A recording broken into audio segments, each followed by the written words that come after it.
Freeze. And we are live. Are we live? We're waiting on we are live. Where's our music? Oh my God. We're live without music. Oh my goodness. Sorry. Hi, everybody. Took us by surprise. Welcome to the Witches Movie Coven. Grab your goat, grab a drink, grab some popcorn, because witches are going to talk about witches in movies and witchy movies and television shows. I am so sorry. I'm standing here going, why don't we freeze? We haven't started yet. Oh, we have. Hi, everybody out there. I am Patti Negri. I am one of your hosts. You may know me from The Witching Hour or my TV stuff, but I am thrilled to be here and part of the Witches Movie Coven. We have our regular panelist, Miss Courtney Buckley, also Scared and Alone, Ghost Bait. We have Heather Greene, author of the book on witches in movies. We have Richard-Lael, Lillard, the gentleman psychic, and slightly different today. Instead of Jason Mankey, we have a dear and wonderful friend. We have the one and only Lilith Dorsey jumping in today. Thank you, Lilith. Hello. I don't have a goat, but I have a dog. Okay, cool. All right. Well, this is great. We are thrilled to have you here. And thank you, everybody. And again, forgive that opening. That'll be in our blooper roll, I'm sure. I could have been worse. I was really ready to go worse. So anyway, let's get right into it today, and then we could do our check-ins later. I like to mix it up every day a little bit different. So this week's movie is Angel Heart. Angel Heart. Way back in the 1980s. I did not realize it was so long ago. It felt more modern to that. Not modern, not like it was a modern movie, but it felt more recent than that. So that like less 40, 50 years flew by really fast. So this is an American movie, right? So do you have any information on it from your book, Miss Heather? Well, a couple of things I'd like to say about this movie, just to put it into context of when it was released, which is key to some of the things that you see in the movie. It is a 1987 movie, which is just at the point where Hollywood was catching up with the Satanic Panic. So no surprise if you know that concept, because this movie does deal with signing a pact with Satan. It is a satanic witchcraft movie. They are linking magic and magical practices, including various forms of that, including voodoo in this case, they're paralleling them to Satanism, which was very common at this time. And that was a thing that was fearful. We've talked about the Satanic Panic a lot of times. So this is happening right at the beginning of Hollywood's reinvigoration of the witchcraft film, of the magic film.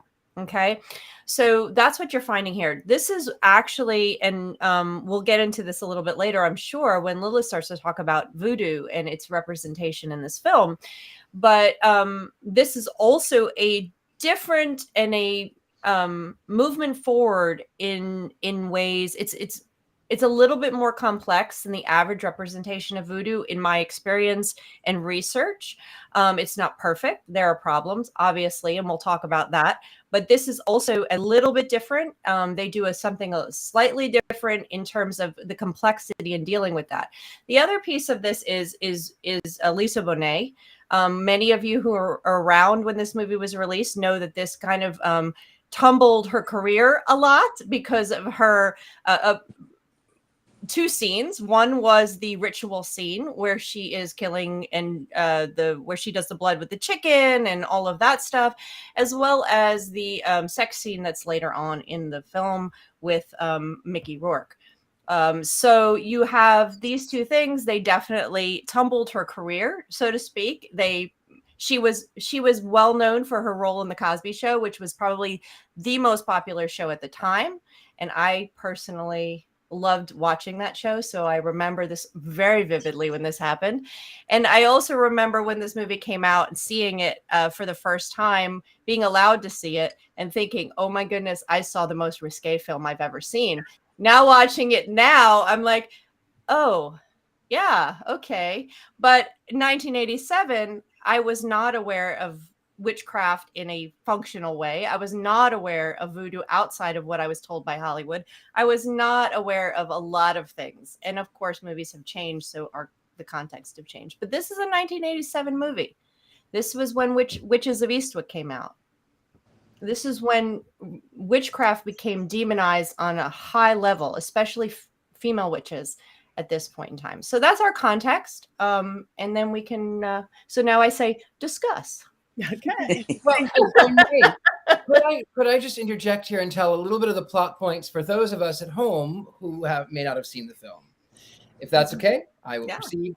So the film is about this 1950s private eye who is charged with finding someone. He lives in New York, and he is charged with finding this person who's disappeared sometime during the World War II. And his employer is this mysterious person named Louis Cyphre. And so he sends him from New York down to New Orleans, where he is trying to find out where this man is, who this man is, find out all of his life. And he turns out that every time he gets close to anyone that the man that he knew, the man that he's after, anytime he gets close to someone that the man knew, they end up by dying in a horrible way. One man gets choked to death on his private bits. And that's one of the more gruesome of the deaths, but you don't actually see it. But of course, everyone dies. And then, of course, you find out that this man that he is in pursuit of, he was a crooner back during the war, and he became really famous because he had a pact with the devil himself. Mephistopheles is a lot in Brooklyn. So he has this pact with this devil character, and then of course we find out that the man who was in New Orleans ended up by finding a soldier, took him back to his hotel room, did a ritual, killed him, and ate his heart. And then swapped places. He basically took on his soul, killing this other person. And then we find out, spoiler alert, we find out that actually the man who is investigating this croner who's disappeared is that man. He is Harry Angel. I mean, Harry and the Hendersons, no. Harry Angel, yes, he's a Harry Angel. And he's and then of course in the interim, he meets the woman who was on the Cosby Show, and he has intercourse with her. And then of course we find out that she was his daughter. And if she wasn't my daughter, I might be dating her. Okay. Oh, wow. Can I interject something here which I left out, which is key to understanding? There's so much to this movie, and then I'll be quiet. There's so many details to this movie, whether you like it or not, and we can get to those points. But this is also for film junkies. This was filmed as to be a film noir. It's very much, and that is something that's so striking about the way this was filmed. The cinematography and the film aspect of this is so vitally important that that the fans and the landscape and the lighting are almost characters in and of themselves in this film, which is a very striking piece. I love film noir. It's one of my favorite, and I don't call it a genre. It's actually an infection, but that's a whole nother film geek conversation. But I love the way what film noir does to films, and he used that. The director used that in it. And it's one of the most brilliant combinations of capturing that 1940s war style, and even the private eye researching. That's all very 1940s film noir. So it's he did capture all of that. Of course, it's 1980s. It's not a film noir, although it really works with that to its advantage, I would argue.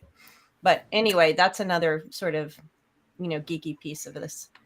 Okay, so I have to say thank you to Richard-Lael for that just compelling retelling of the movie, because I did not finish it, partially because I ran out of time. I've had a lot going on this week, but also partially because it was so painful to watch. I felt like the minute, for me at least, like the minute I heard his name was Harold Angel, I was like, okay, I think the best part of this movie for me, for the little bit that I did watch, I mean, I watched like half of it, but was the ads on Pluto.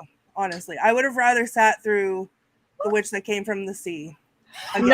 No, absolutely not. Okay, Courtney? Here's the thing, though. Now that Richard-Lael has been talking about people eating hearts and the bits part, like maybe I should go back and watch it because I clearly didn't get there. But like, there was that part with like the lady he was talking. Like, I just couldn't follow it at all. It was, I don't know. It didn't capture me in any way until there was the lady all in her clothes walking into the ocean singing. I was like, okay, that's a vibe. Like, I like her, but. Other than that, like it was hard to follow, I thought. No, I mean, I thought it was brilliant, but that's because it's Wednesday and anything can happen on Wednesdays. Mouseketeers, anything can happen day. Yeah. Now, on the opposite of that, I really liked it. I got confused here and there because I think that's that whole style. You're just experiencing it. You haven't figured it out yet, but you don't figure it out anyway until the end is how I am.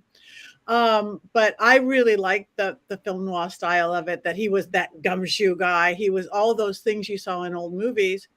But then they're set in New Orleans, and they were set with, you felt the sticky, you felt the magic.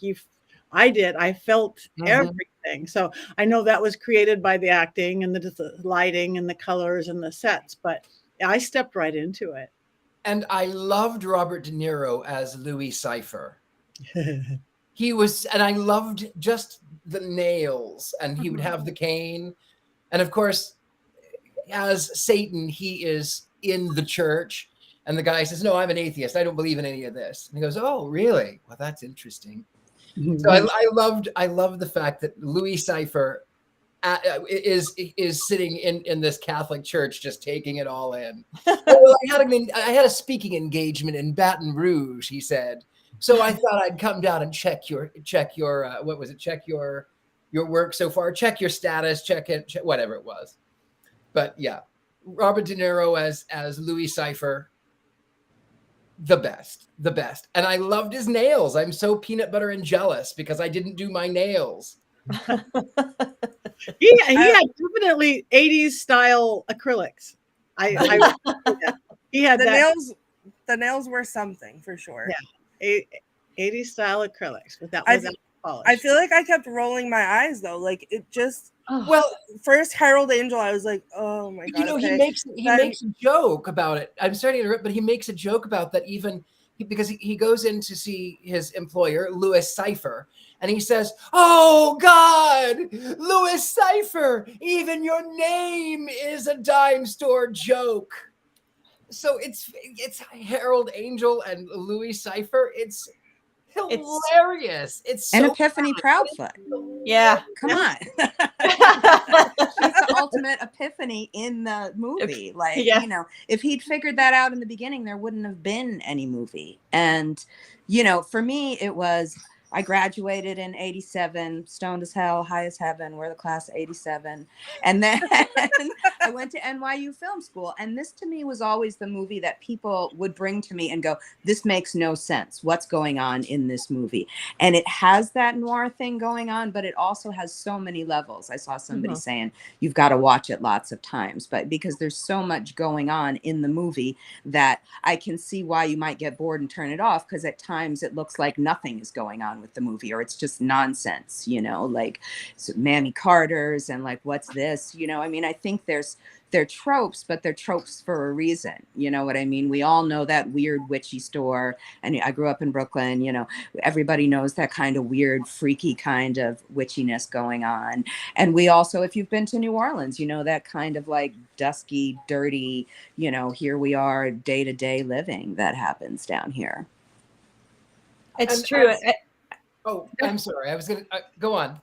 No, I was going to say, and one of the things that I agree completely. There's so many things going on here. There's so many there's so much commentary from different levels. From the study that I did in magic representation, we can push that aside. But if you go through this movie is just a mishmash and a regurgitation of so many horrors that people were afraid of about America at the time. I mean, you go from dirty streets and dead bodies laying there in New York, two cities that horrify people in many ways and haunt them and horrify them and attract them. You're talking about two cities with so much culture and so much history and so much grit and so much grime that we go between them. New York, of course, where you see a lot of the film noirs, and then we go to New Orleans, which has so much mystery and so much stigma, and for so many reasons. And we see a religion that's demonized. We see sex scenes. We see murder. We see hearts removed. We see dead people, bodies. We see dogs. We see grit. Then we have these old fans that are just barely moving. I mean, it's a gritty, definitely not dark. That's the wrong word. It's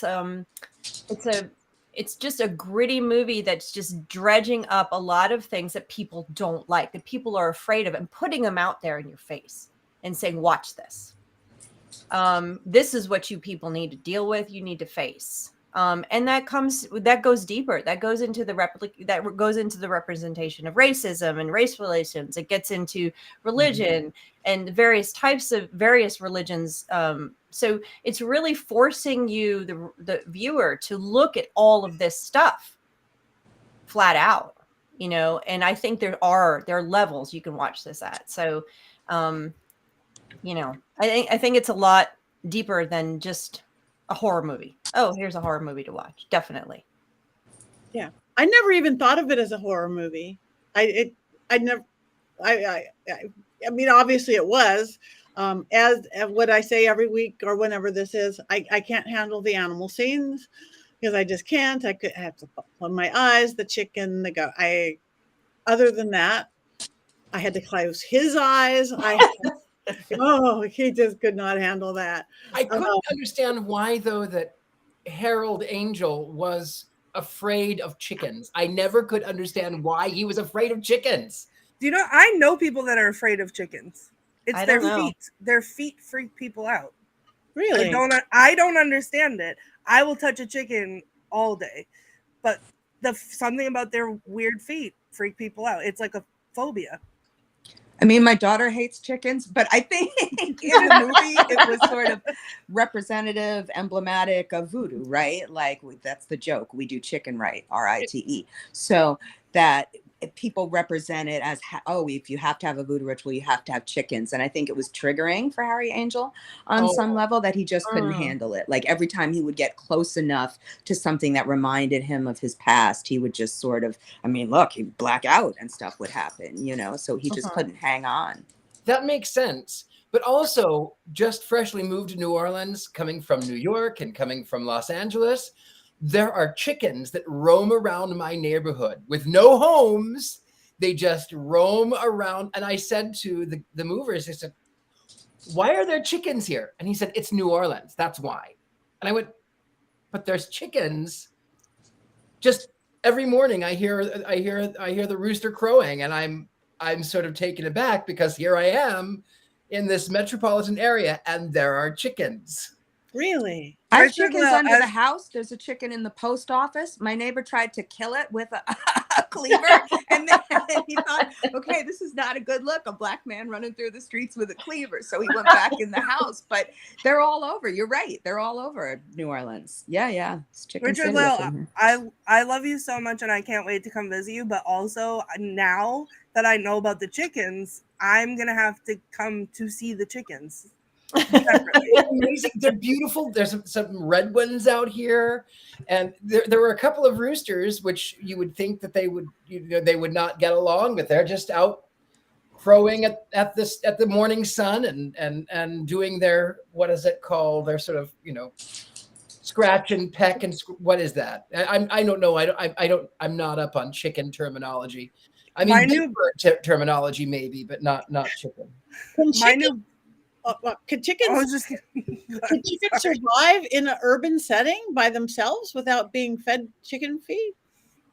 I mean, oh yeah, they just eat bugs and whatever that else is around here all the time. I mean, there's too many roosters, right? Like, because they don't taste as good as the hens. So lots of times people in town will just let them go.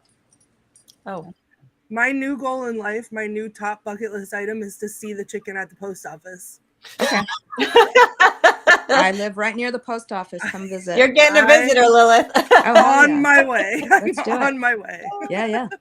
So one thing that I'm curious about, and I think, one thing, we talk about here often is, the magic in the movie itself, and how authentic it is. Now, in this case, and one of the reasons I don't spend a lot of time on Angel Heart and a lot of other movies, and I deal with othering in movies, but I don't deal with specifically getting into voodoo because I'm not a voodoo practitioner. So I can't name out whether I can name out various witchcraft practices, and I can get close, but I'm not a voodoo practitioner. And I specify this in the introduction of my book on that sensitivity. So the curious thing for me here, and Lilith, who I don't know if we said earlier, is actually a voodoo priestess and has been practicing. And she can tell us, and I'm asking this specifically about this movie because I know the witchcraft movies of the 80s do not get anywhere near witchcraft practice that I know of, because it is primarily used as a link to Satanism, as a demonization of magic, and as a way to oppress women. So I would like to know how close they got with, we only really see one ritual, and she does talk about it as a religion, which is a step forward from the 70s and 60s and 50s. But how close did she get? Did they do anything accurate? No, it's horrible. I figured. It's just as horrible as everything else made at that time. But I think that the sexualization is one of the things that really bothers me, because, all the African traditional religions, sex is as separate from religion as it could possibly be. Like, you would never go have a highly sexualized ritual like she had in that, which, was the scandalizing thing of her career, because, and that's just one of those reasons. It's just not respectful. That's something that's kept personal. There's cleansing rites that have to be done before you can go and step into ritual if you have been sexual, either with yourself or others, so like that, I think putting that in there was really crappy. There's a lot of hoodoo things that are in there that I recognize, like I said, going to the hoodoo store to get this, that, or the other thing, that's perfectly a normal thing. But I think that would be similar to a lot of witches' experience, we went to go get, bat's wing or something, which is really a root of some other thing that we're using, that kind of a thing. So that's normal. But I don't think there's anything realistic in there. Yes, animal sacrifice is part of it. But the thing that always gets left out is that normally it's eaten. It's used to cleanse the community. It's, even if it's not eaten by the practitioners, usually it's cooked and then donated to charity or something like that. So this whole kind of sensationalized, sacrifice and sex, none of that is accurate. And the devil itself, like, we don't have a Christian devil really in our religion at all. So that whole thing is messy. But I will say this: when I started in the religion, people would ask my priest, "Oh, is this like Angel Heart?" He would go, "Yes, it's 100% like that." Stay away. I would be like, what? Like, he was great. He would just love to mess with people all the time. So, yeah. So that really just kind of coincides with everything they did with all of the other forms of magic that I know. Totally just demonizing it, sexualizing it with women specifically. And then, of course, if you look back at voodoo representation and this was one of the first of this period of time. If you go back into the 70s, largely the othering and the use of black and brown bodies in magic was largely linked to over-sexualization, evil, Satan stuff. So this really kind of Now, she does say it's a religion. She does make some statements. We do see it. What was the herb? I recognized it because of you, Lilith. I just want to say really? It's Hi John the Conquering Root. Hi Johnny Conquer Root. Yeah. Yeah. So I was like, oh, I read Lilith's blog about that. So that's a real thing. Yeah. But it is. so you had a few little pieces in there, which is what you start to see in the 80s and 90s. Few little pieces that are realistic, but not enough to override the negativity. I think it's dangerous because it's just enough to people to go, oh yeah, like we know that people use Hi John the Conquer Root, so this must be an accurate film, Mm-hmm. I think it's just enough to fool people into thinking that it's an accurate representation if you don't know anything about it. And there is something to that, Lilith, actually. I heard this podcast today as I was rearranging and cleaning, and she had come up, she said there was a story on Twitter, and this fellow had gone over, well, now it's X, but he'd found this in Eastern European country. He'd found that there were these two soldiers that were actually in love with each other, and they loved each other so much they were buried next to each other. It turns out it was all farcical. And they said, well, it's a love story. It's not going to hurt anybody's feelings. It's not going to make it, it's not going to cause this not to be, people aren't going to take people who are in those relationships seriously. They're not going to mean them, but it does, because what happens is that you put out falsehoods and you put out things that people are already thinking is propaganda, and then they go, oh, well, it's all false and it's all fake and it's all propaganda and it's all witchcraft, it's all evil, it's all the devil, it's all Satan, it's all this thing, and that in the minds does cause harm, because then people can't separate fact from fiction. I think in the same vein, that's what really upsets me. Obviously not, the same situation, but when we watch movies that constantly reference Salem and, being a tour guide in Salem, as I've talked about many times on our show, like when they get just enough right that it triggers something in people's brains. Oh yeah, I've read about that, or I've heard about that. And then everything else is wrong and people believe it. And then they'll come to Salem and we have to re-educate them on, no one was burned at the stake here, or like, no, all these different falsehoods. And people get like argumentative, like, no, I saw it on this show. Like, it was all these things you talked about, they were right. Okay, but that was not right. Like, so it's the same way as like, I like it if they're going to reference Salem and they change everything about it, or, they keep a name, but everything else is different. So then that feels less dangerous, because it's not so close that people can get confused. Well, we talk about magic, and if you watch like Harry Potter, or you watch The Wizard of Oz, nobody's going, oh, that's real, that's scary, Harry Potter, okay, that's there was an issue with Harry Potter, but that's another story. But fantasy films that are super fantasy, Lord of the Rings, that have magic, people are not saying, they see that as fantasy.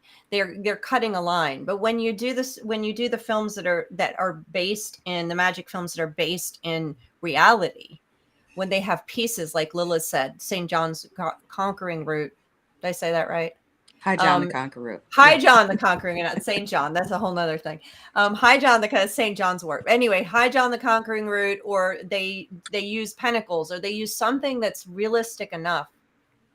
We run into more of a discrepancy and more of an issue, but it's getting better. And someone just said there aren't a whole lot of movies. You don't see a whole lot of movies where voodoo is represented. And I actually have a notebook with hundreds of films where voodoo is represented since 1930s, which was when it really started. And I actually, prior to 1930s, voodoo was not represented at all in any recordable films, but 99.9% of them are what we're seeing here. And what Lilith is talking about is the demonization, the linking, the just poorly done. And it hasn't been till recently that I've seen change. And I mean recently, I mean 5 years, 10 years max, where you're starting to see a shift. And I think that coincides with the general magical community in my observation. Sure. So I don't know. Lilith can speak more to that from a. No, I agree. I mean, I do think it's interesting. You got the date of the 30s, you know, and if we look at, yes, Haitian independence occurred back in the late 1700s, but there was occupation during the 30s. There was all this U.S. intervention in Haiti and things like that. So it kind of makes sense that you've got this demonization of this jungle religion, you know, as racist and oppressive as that may be. And I think that, you know, we're finally getting to the point where I think we're allowed to tell our own stories. Somebody mentioned In Search of Voodoo by Jaimon Hounsou, which, you know, obviously famous actor, you know, whatever, Fast and Furious, all of this kind of thing. But he went back to Benin and made a documentary about his homeland and what voodoo was there, and, you know, how it was really important to him to have it portrayed in a positive light. But you know, how many times are people like that going to want to do that? How many times are they going to have the money to do that? All of those things. And I think that's really the key part of the shift. And also, again, it wasn't even until maybe, I think, 5 or 6 years ago that voodoo priests were even allowed to perform weddings and other civil ceremonies in Haiti. So again, we're looking at something that's still, you know, stigmatized by the government, still not looked, I mean, and yay, I'm going to see Patti in a few days in New Orleans. But anybody who knows anything about New Orleans voodoo that's a whole nother bag of, you know, problematic snakes. That's what I'm going to call it. That's my nice way of saying it. And, you know, Courtney, you've been problem you're fighting with Salem has been going on since Hollywood started. I mean, I can pull up in my big folders records of Salem residents saying, I think I'm frozen. I may be frozen. But I'm not. Okay. We have construction in my house still, so there's a little Wi-Fi issue. But anyway, I have documents of Salem residents writing into Hollywood saying, no, we were not burnt, because this was going on. Hollywood was depicting, and I have producers saying, no, we can't do burnings or Salem residents are going to get angry. So we've got to do hangings. So this is a battle you've been fighting since, you know, 1896, since Hollywood's birth. A really big one too is the Crucible. The amount of people that think that the Crucible was fact is astounding to me. And like, that's one of the biggest, other than the burnings, that's one of the biggest questions that I have to answer a lot is, you know, how much of the Crucible was true? And none of it was. Like, it wasn't. That's why, Courtney, that's why that people who are lovers of history, people who are lovers of the craft, what people who are marginalized, people who are on the fringes, we have a responsibility and a duty to stand up and say, no, that's not right. That is not part of it. I myself am marginalized as an out gay satanic witch. And, you know, people go, well, do you worship Satan? No, I don't worship literal Satan. I'm an independent. I do my own thing. I do believe in witchcraft. I do believe in ghosts. I do believe in magic. That's not something that most satanic organizations do. But I am a marginalized person. But as a whole, I can say no. Satanists do not eat babies. I mean, that's only the atheists. I'm just kidding. But so Scared and Alone rudely just brought up John Proctor in the comments because where is it? This of my night at the John Proctor house. But yeah, John Proctor, his name, all the names in the Crucible were the right names, but the story was wrong. And the amount of times that I've had to talk about that, but like, and it's not just me, like Heather said, it is the Salem community. So when, just really quick, this is a fun story that we used to tell on tour. If anyone's ever been to Salem during October, you'll understand why this feels ridiculous, but Bewitched was filmed in Salem for a period of time, for a couple episodes, because they had a fire in Hollywood. And then TV Land donated a statue of Samantha to the city of Salem that they put up. She's not a large woman. It's life size. She's a small woman. She's sitting on a little like moon, whatever. It's very small. You can't you expect it to be this like big giant spectacle the way people talk about it, but it's really a little tiny, you know, little life size statue of her. And it was to say thank you for letting us film there.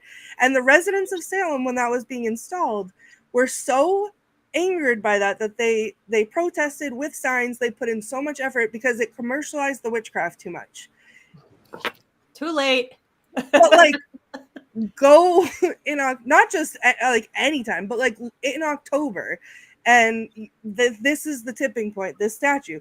But it's true, it's any, like, the more I learned about it, the more I realized that it's just any way that Salem is never portrayed in Hollywood, like the history of these innocent people. Like, they were not witches, they were not practicing witches, they were innocent people whose lives were taken from them unfairly, unjustly, and Hollywood portrays them in all these ways and uses them for all these different reasons, and it's not okay, and it's dangerous to their memory, to the history of Salem, to everything. So while it's not the same as what, you know, happens with voodoo, you know, or other forms of witchcraft, it's that same feeling. It's the same kind of thing with another film from the 70s. It was, what is it? Is it The Exorcist? No. Yeah, no, which is the one where it's Linda Blair. Exorcist. Is that The Exorcist? So they needed some way for her to contact a spirit world. They needed some way that she could be possessed and become this demon monster. And so they took I believe it was Mesopotamian god Pazuzu, and they turned him into, they literally demonized him. And they took the Ouija board, which is, of course, a spirit board. They've been around for hundreds of years, since the Fox sisters, and then forms of them even longer than that. But the spirit boards have been around. They have been used. And by the 70s, they were seen as kind of cheesy and jokey. But to this day, people will come in. I use the Ouija board, and they'll go, "Oh, I don't want to touch it because it has evil. It's demons. It's got evil in it." And I go, "No, it's not evil. It's anything can be misused. It's not evil. It's just communication. Whether you're using a spirit box or whether you're using a pendulum, whatever your tool that you're using, it's just a tool. You have a guest list. You welcome certain people in. It's not evil." Unless you're evil. Are you evil? Then I don't want you here. So yeah, we have. Well, no, I was going to say, well, that is actually, you're saying something needs to do about it. That's one reason is we do it in a light, fun way, which will get more people to listen. That's why we're here, in a sense, to look at this stuff in a fun, entertaining way, but go, this is wrong. We are real witches, real voodoo priestess going, this is not who we are. So to take it around, you know, once we are the biggest podcast live in the whole world, we are the ones fixing it, you guys. We are the ones. And go ahead, Courtney. Sorry, I just want really quick to hop on to what Richard-Lael just said about the Ouija boards. We have at the shop that my tours run out of, the Ouija board museum in the back, and the amount of people that come in and like glance their eyes on it and then go, oh, and then like back away from us because they couldn't possibly even look into the back room because it's evil. And it's just like, I respect everybody's beliefs. If that's what you believe, it's fine, but they're boards. Like, it's not inherently evil. It's cardboard, it's wood, it's, you know, whatever. And so I always say, like, you could do the same thing with a rock outside and a leaf and do the same thing, because it has nothing to do with the board. It's your intention that you're putting into it. And I just Colin commented, the only reason I avoid spirit boards is I'm never sure I'm using them right or closing them properly. That's valid, but being afraid of them because they're inherently evil makes me feel crazy. And that is the normal thing. The seances I've been doing since I was 7 years old, I have used safely Ouija boards and spirit boards since I was 7 years old. I bring them with me if it's a way, but I won't use them if somebody's like, oh no, I'm afraid, because I don't want to bring fear into the circle. It's like, yes. Okay, we don't need right. it anyway. We're right. Opening the veil, the same thing. It's like, this is just a tool to use. So, but I think more people are in that school than not. Yeah. Whether the magical world or we're just talking muggles and mundane folks.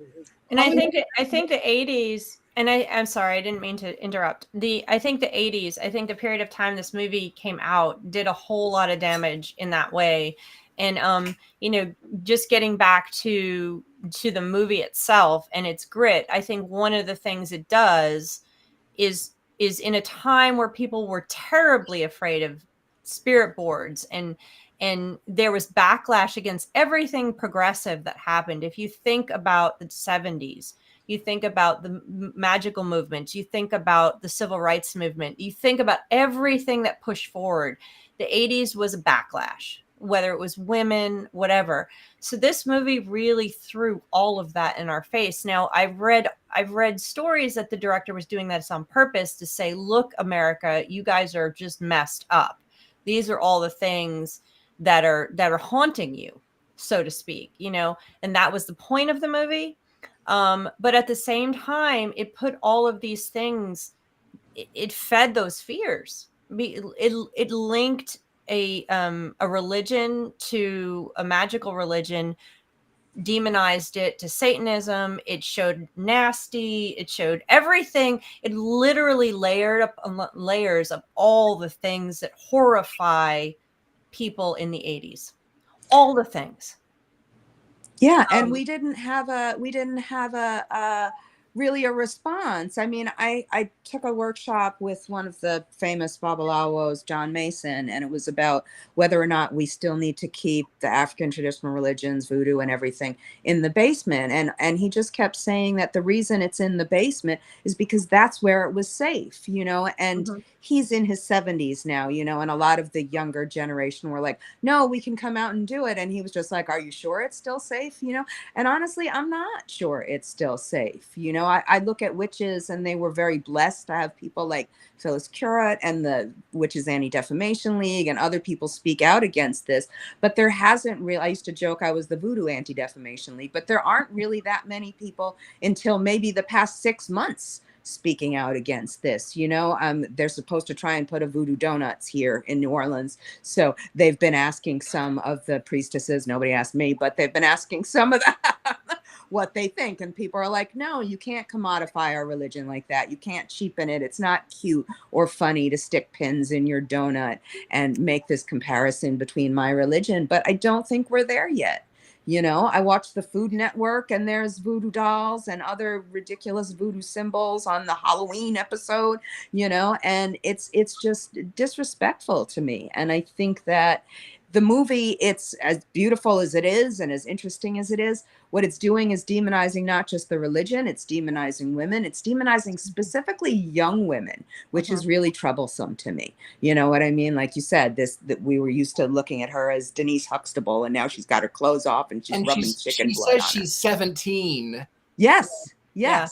That's and when she's already had a kid. And it's demonized, and it's also a continuation of the demonization of Black and brown bodies within magic, which doesn't really start to change until the 90s. And it's not perfect, and that's something I do discuss in the book. I don't get into voodoo specifically, but I get into that. And this is another movie where you see that happening. And it follows through a very nice storyline from the 70s. There was a blip from the 70s to the 80s where this happens, where it disappears, but then it starts happening again in the 80s, in the late 80s, when magic starts to come and they start demonizing women. They start the backlash using magic. You start to reinvigorate this use of brown and black bodies as a way of indicating evil. And that's what you're seeing here again. As good and as deep and as rich as this movie is, this is one of the problems with it. And, you know, again, 1987. So we're looking now it's 2023. I don't know what all the new, we know that which is a little bit getting better, the wee bit. Is it getting better for voodoo yet? Or is that like next down the line? Are they getting any more other than one documentary some guy made? Yeah, right. I mean, I think it's still a big taboo subject. I think treating it responsibly and respectfully still is unheard of in Hollywood anyway, although who knows what that's going to hell in a handbasket anyway. But they're all on strike. Yeah, no, I know. Who knows what's going to happen? I think with that. I've seen improvement. I think when we talked about there's a huge difference in the representation in this movie versus American Horror Story Coven. Yes, there's a huge difference in the representation. It's not exact, but there's a difference. Is it? I mean, Lilith, you can speak to the specifics, obviously, that I can't. But there's yeah, a change. I mean, I still think there's this sort of Papa Legba equating the devil and evil, and even Marie Laveau. You know, again, it's just enough to, oh yes, why she's a hairdresser or whatever. Oh yeah, that's true. The whole thing is true. I think it's still just enough to hang on. It's not. They threw in other horrors, so it's not like that was the only horror we're looking at. But I don't think it's a lot better. I really don't. Yeah, really. I don't. Yeah, no. That's unfortunate. I thought that there was a improvement there. We'll have to have a chat before I start writing about this clearly. And this is the exact reason why I don't go into this in my book, because there's aspects of it I don't know without deep conversations with Lilith Dorsey. I will say though, as a Satanist myself, I really, really, really, really, really, really loved Robert De Niro as Louis Cyphre. Every time he was on screen, I was entertained and I laughed and I was rooting for the devil. But of course, that's easy for me to do because that's what I do. Even though it is, I would love for people to be able to separate the devil from the Christian religion, because as a whole, he's just a great, funny character. And even predating, one of my favorite things is the Egyptian god Bes. And he was, unlike his counterparts, he wasn't worshipped by the states, but he was the god of professional ladies. He was the god of drink. He was the god of music. He was the god of fun. And he would always be in profile. I mean, the other gods were in profile. He was face on. And he had this long beard, and he had a cat, a leopard around his shoulders. And he was also the god who made children laugh. Incidentally, he's the god that inspired Pan, because there was trade from Greece to Egypt. And I love that. I love that fun little devil. I love him. And so Robert De Niro as Louis Cyphre, bravo. But De Niro's good in everything. That was beautifully cast in my thoughts. He was just beautifully cast. So I want to go back, not even about the movie. When we said Lisa Bonet, it tumbled her career. Did it tumble it down the drain, her career? Did so she really lost? She didn't have a career after that? Or did it just make her being a grown-up? No? I don't know. They didn't like Cosby, even though we know what Cosby was now in hindsight. But Cosby was trying to have this squeaky clean show. He was trying to be this squeaky clean. He had endorsements for pudding. He was trying to have this sort of family thing, and to have the woman who's playing his daughter, it was chaos. And then the problem was back then is that people would cast you, and then they would cast you in that role forever. And so with her, she was no longer cast as that wholesome family person. It was really hard for her to get cast, because they could only see her as the Cosby Show. Yeah, and I think that he did move her to another show, A Different World, and that didn't A Different World. Yeah, mm-hmm. and I believe she did some other things that eventually he fired her, and that was the end of it. And so that was the end of her Cosby reign. Wasn't she expecting a child? And he said yes, but but Claire Huxtable is not pregnant. So you're not pregnant. And then he fired her for that. Wow. Yeah. Imagine the audacity of that man. No. Sorry. Oh my. All right. Well, we're going on time, and we haven't even done check-ins or let everybody know who Lilith is yet. So what we do now is we need to talk to Lilith. Oh yeah. Do you want to say anything, your thoughts about the film before we go into one's up, one's down? No, that's fine. I think I got it all out. I do love the movie, but it's really problematic from a voodoo standpoint. A lot of the movies we watch are. I think that's why we're here. That's why we're here. Okay, so everybody, and you guys in our studio audience, we want your vote. Wands up, wands down for Angel Heart. Looks like I don't have a wand. I can't find my Find wand. wand. Oh, thumbs up. That'll All work. right, that's good. Wait. Wands can be. Oh, there we go. That's awesome. Down. What's up? We got fire in those wands. Of course we do. I've got wands down, wands up, wands neutral. It's pretty big. Wands up, mostly for Louis Cyphre. Okay, so we're leaning towards wands up, but there is a little bit of mix and a little bit of neutral. Wands down. Yeah, it's a little bit of both on this one. But again, I'm looking at the movie, not as, and I got involved in the color, in the heat, in the all that, except for the animal part. So, all right, we don't know what we're gonna do next week. I don't even know if I'm going to be here, but everybody else will be here. So we'll just have to announce that midway. But while we have a few minutes left, why doesn't everybody check in and say what's going on? Let's start with our beautiful guest, Lilith Dorsey. Why don't you tell everybody just a wee bit about you and anything you have coming up that people can know about and where they can find you? Oh, all right. Well, I'm a voodoo priestess. I'm an author. I'm a filmmaker. I'm a choreographer. I do lots of different things. I'm from Brooklyn. Now I live in New Orleans, and I got lots of stuff coming up. I'm going to be with Patti this weekend at Hex Fest, and then the weekend after I'm going to be in Connecticut at Harvest Gathering, and then my friends in New York can see me. I'm going to be back at an NYU documentary reunion. I'm so excited, and I have a new book coming out, but I'm not going to talk about that. But I love you, Heather. Thank you. Well, listen, her first book, I worked with her on this one. It's brilliant. Water Magic, The Elements of Witchcraft. It was the first one in a series, all about using water and magic. Brilliant. I'm going to be smashing the order button on that one. Thank you. All right, Courtney. That's me. Okay, guys, I have some things to discuss. First of all, real quick, I went on I have a mystery control haul, as you know I always do. Check out the new hat. My other hat was like a year old and disgusting, and this is a brand new fresh hat that you can get on mysterycontrol.com. And then Patti, we know that I have some other ones, but I got a new. Hold it the right way. No way. Power panties.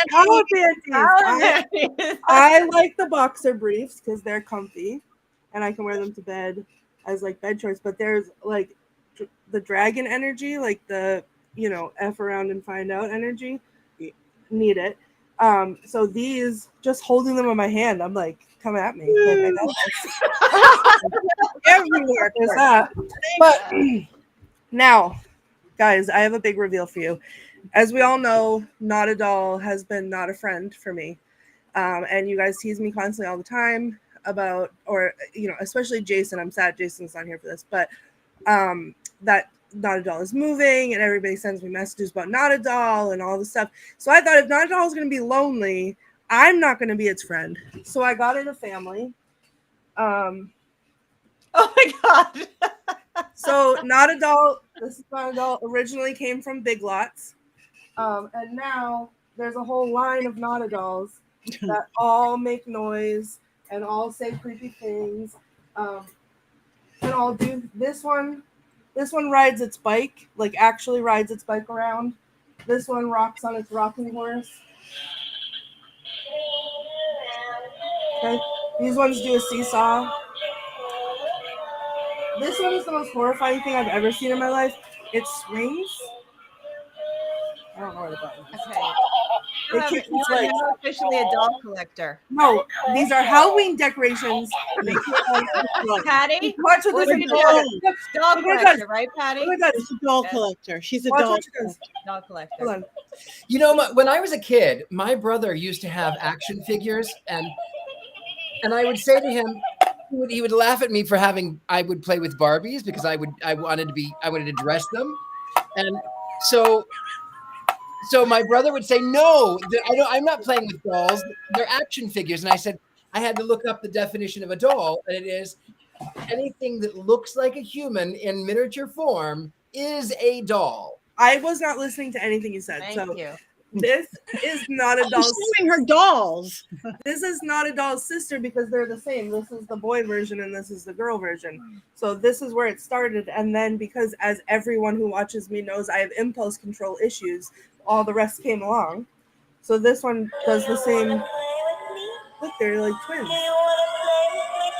But they are all battery operated Halloween decorations. So nobody can have anything to say about it. You notice that she's pulling the head off of her teddy bear. I know. I love that. They both do that. This one is my favorite. Look how cute this one is. Watch what he does. Don't say that aloud in front of Not a Doll. He plays peekaboo. I'm gonna be honest. This one freaks me out a little bit. I kind of regret this one, because I don't know where its button is. Hold on. Oh God. Oh, there we go. Why do you feel so scared? All I wanted to do was play with you. I don't want to I don't like this play one. with me. I'm so lonely. But I like the peekaboo one. So Well, congratulations on all your new dolls. yeah, it's like a whole family. It is a family. It's a doll collection. No, it's a Halloween decoration collection. It's from the Halloween collection at Big Lots. That's where I got them. If you would like to purchase your own Not a Doll, Big Lots. Okay. That's where I got them. I'm going with Big Lots. After Courtney's dolls. Okay, Richard-Lael, you want to check it? Well, I am easily found. I'm anywhere gentlemen psychics are sold. TheGentlemanPsychic.com, Facebook, Instagram, all of the YouTubes. Also, I will be in Atlanta on the 2nd for the Debauchery Ball. Also, I'll be doing Scared and Alone whenever it comes back. I'm here in New Orleans. I'll be doing readings here also in my house. And also I will be at, what is it called? Apothecary. I'll be doing readings there. And if you would like to buy a devil pillow of me with my face on it, Courtney has hers right there. You can go and use code Richard-Lael, and it'll give you, I can't remember what the discount is, but there is another perfect casting as the devil. Thank you. All right, Heather. Well, I am not going to be doing any traveling until the end of October when I head back up to Minneapolis for more fun at Llewellyn, where I work as I am an editor at Llewellyn. Between now and then, I'll be hanging around, hopefully seeing Richard-Lael when he's in Atlanta. And other than that, I am doing, you can see my articles, go to my website. I do couple articles a month on occult topics covering witchcraft and all kind of things in that realm, and working with my great authors, of which Lilith just dropped a little bit about. In fact, I get to read her next book next week, so to see how she's doing, we'll get to announce that soon enough. And all my other wonderful authors, so I get to do that. That's like a dream come true job, so I love that. And you can see, if you go to my Facebook and socials, you can see the books I'm working on when they come out, as they come out. And I've got some really great titles coming out this fall, so watch for that, because y'all going to want to buy all of them. Yeah, thank you. All right. Thank you, Heather. So you're going to see us everywhere. I am actually going to be at Hex Fest with Lilith this upcoming weekend. Then I'm heading off to, oh, wow, what happened? Are you still, something happened. It's doing it. We're here. Okay, my whole screen went away. All right, I'm going to be at Hex Fest. Then I'm headed down way up Michigan. I'm going to be at Michigan Paracon. 3 events in September. I've got a little witchy weekend in Albuquerque, and now I've got this thing at the Baraboo Inn in Wisconsin. And then I am heading to Massachusetts for Mass Paracon. And then it gets crazy in October. But you can find everything at pattinegri.com. Like us all, follow us all, because that makes a difference. On all our social medias, we are all there. Tell us what you like. Tell us what movies you want to see. We want your opinion. We want your votes on that. So other than that, we are about to the end of everything. And we have one more thing to do. Oh, we should talk about before we have go, the podcast. podcast. Oh, the podcast. And it's not a good. This is the podcast edition of this now. This has only been on YouTube, and then we do it. Now we're a grown-up podcast. Everywhere you see podcasts, you can start seeing this, which is Movie Coven podcast edition. So if you miss any episodes, we're going to start putting them. There's a few there now, and we are honored. Our producer Rob is there. So check it out everywhere that you like podcasts. Check out mine, Witching Hour. Check out everybody. We all have YouTube. So come play with us. And let's let people know what about witches and voodoo and all these magical arts that Hollywood gets wrong. And maybe if we're loud enough, they'll get it right one day. Let's hope. Let's hope. And on that note, 1, 2, 3.